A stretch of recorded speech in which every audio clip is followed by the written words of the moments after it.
ایک بار جس کو موقع مل گیا پھر نہیں ملتا. یہ ہم گنہگار ہیں جن کو بار بار موقع ملتا ہے. اور آپ بھی ماشاءاللہ 7 دن مدینے رہیں گے تو دن میں 5 مرتبہ کوشش کیجیے گا کہ سرکار کی بارگاہ کی حاضری نصیب. ایک بس دھیان رکھنا ہے مدینے میں جو سب سے زیادہ دھیان رکھنے کی ضرورت ہے جس پر لوگ توجہ نہیں دیتے. مدینے میں سب سے اہم کام ہے ادب. سرکار کی بارگاہ کا جتنا ادب کر سکے.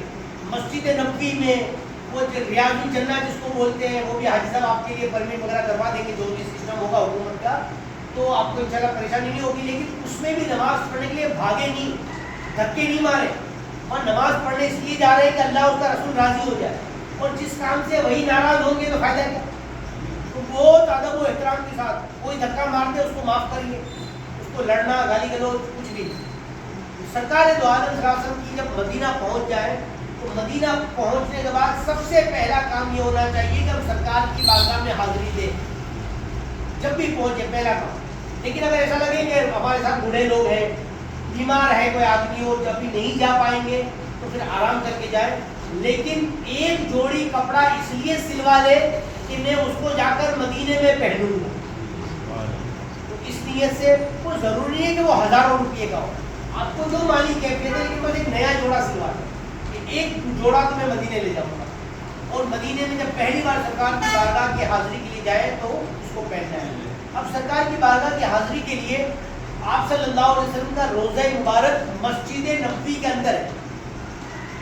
مسجد نبوی میں ہی ایک حصہ ہے جس کو ہم جالی مبارک کہتے ہیں, جہاں جا کر ہم کو سلام پیش کرنا ہے.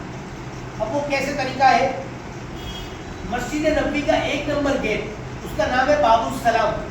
وہاں لائن سے لوگ آپ دیکھیں گے سب جا رہے ہوں گے 1 نمبر گیٹ سے, تو آپ بھی چلے جائیں. جب مسجد میں داخل ہونے لگے تو پہلے دروازے پر 2 منٹ کے لیے, 2 سیکنڈ کہہ لیں, 2 منٹ تو کوئی رکنے نہیں دے گا, دھکا لگے گا آپ اندر چلے جائیں گے.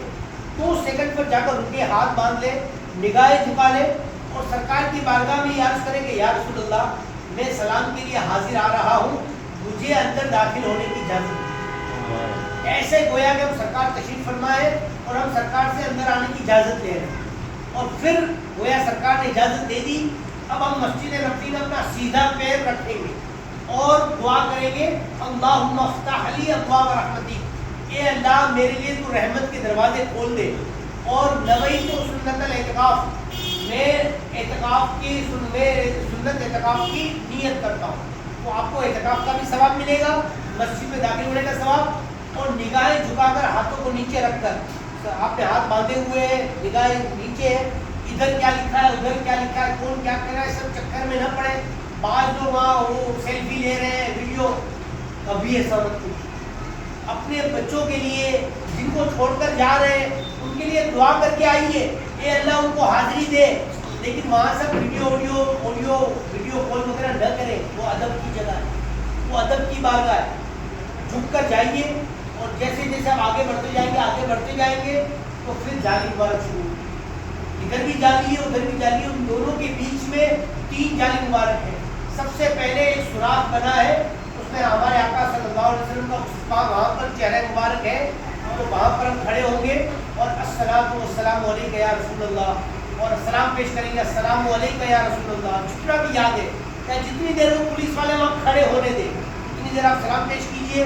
اور جن بھائیوں نے, دوستوں نے, رشتہ داروں نے سلام کے لیے کہا ہے, سب کا سلام سرکار کی بارگاہ میں گیا رسول اللہ, جس کا میں نام لوں نہ لوں, بہت لوگوں نے آپ کے لیے بارگاہ میں سلام پیش کیا, میں سب کی طرف سے سلام پیش کرتا ہوں. اس کے بازو میں حضرت سیدنا صدیق اکبر رضی اللہ تعالیٰ کا مزار مبارک ہے. السلام علیکم یا خلیفۃ رسول اللہ, اے اللہ کے رسول کے خلیفہ آپ کی بارگاہ میں سلام. پھر حضرت عمر ہے, ان کی بارگاہ میں یا السلام علیکم یا امیر المؤمنین, اے مومنوں کے امیر.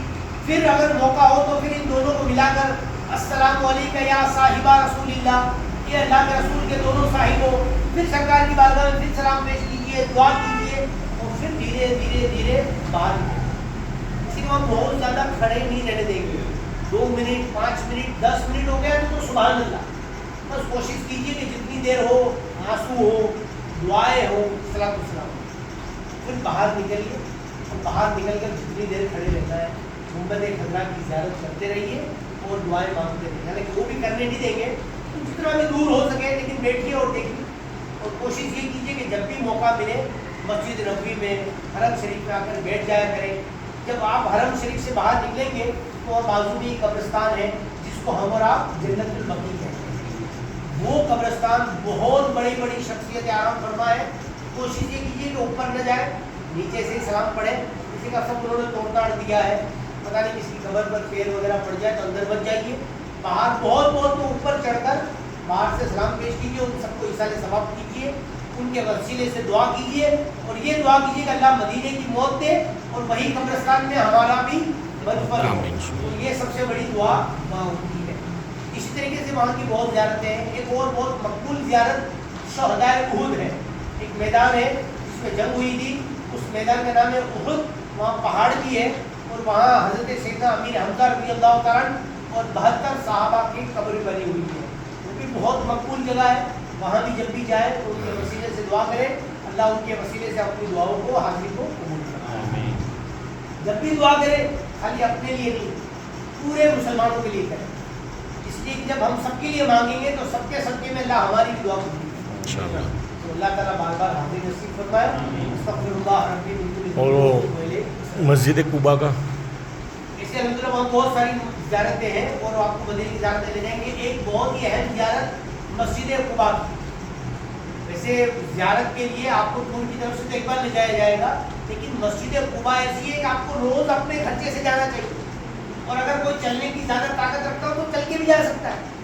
مسجد قباء ایسی جگہ ہے کہ جب سرکار مکے سے ہجرت کر کے گئے تھے تو سب سے پہلے مدینہ جانے سے پہلے قباء میں رکے تھے, اور پھر سرکار نے اپنے ہاتھوں سے ایک مسجد بنائی. اس مسجد کا نام ہی ہے مسجد قباء. وہاں اگر آپ اپنی ہوٹل سے وضو کر کے جاتے ہیں اور جا کر مسجد قباء میں 2 رکعت نماز پڑھتے ہیں تو اللہ تعالیٰ آپ کو 2 رکعت پر مقبول عمرے کا ثواب عطا فرماتا ہے. سبحان اللہ. روز جائیے, ارے 5-10-20 ریال خرچ ہو جائے تو کیا فرق پڑتا ہے, لیکن پھر پتہ نہیں زندگی میں کب جانے کا موقع ملے گا نہیں ملے گا. تو یہ کہ روزانہ چلے جائیں, اگر مل کر جائیں گے تو سستا بھی پڑے گا اور بہت آسانی ہوگی. مردوں کے لیے بھی رہتا ہے, عورتوں کے لیے بھی ہوتا ہے, تو سب جا سکتے ہیں. لیکن یہ کوشش کریں کہ اپنی ہوٹل سے وضو کر کے جائیں, وہاں وضو وغیرہ نہ کرنا. باقی تو مسجد قباء کے ساتھ ساتھ اور بھی بہت ساری مسجدیں ہیں. مسجد صفا مساجد, مسجد خندق جس کو کہا جاتا ہے, اور پھر جبل احد ہے, اور اس طرح کی دیگر زیارتیں ہیں, مسجد جمعہ ہے. وہ سب انشاءاللہ آپ کو دور کی طرف سے تو وہ بس نکلتی ہے تو وہاں تو آپ کو زیارت کرائیں گے. لیکن قباء اور احد یہ دونوں کی حاضری اگر روز ہو سکے تو روز کیجیے گا. پھر یہاں آنے کے بعد افسوس کریں گے کہ یار میں بیٹھ نہیں سکا, میں جا نہیں سکا. بہتر ہے کہ وہ جو وہاں موقع ملے تو اس کا بھرپور فائدہ اٹھائیں. السلام علیکم.